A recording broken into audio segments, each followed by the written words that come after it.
I did see a video on YouTube this morning of an incident that happened about 2:30 Sunday morning with the deputies as they were working at Wrightsville Beach Police Department. And just to give you a little background on it, around 2:30 the deputy noticed a naked man running through the street as the bars were getting out. So there were probably several hundred people, and this gentleman appeared to be intoxicated. The deputy began to chase him and ordering him to stop, and at which time the deputy did tase the gentleman, and then he became very compliant and was arrested without any incident. Now, what I also noticed was one of the deputies talking to the camera and telling the cameraman that he was not allowed to video, and that was wrong. And when I saw that, I've had the deputy counseled.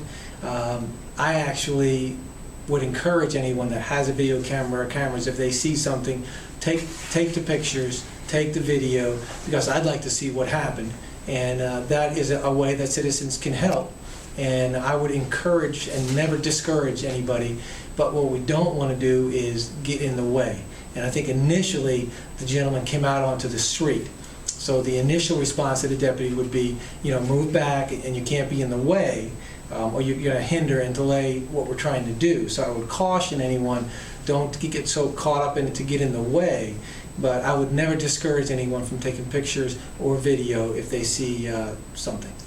And when I look at that, it's 2:30 in the morning, the bars are all letting out, so there's hundreds of people out there, and here comes a naked man running through the streets. So what's going to go through my mind is, clearly must be intoxicated or something's going on there, and he's not thinking right. So he is violating the law, and when the deputy tried to stop him, the only other recourse the deputy would have been to tackle him. And then that's hands-on, and you're fighting someone who's naked and probably all sweaty and intoxicated. So in my mind, this was a good time to use the taser, and nobody was hurt.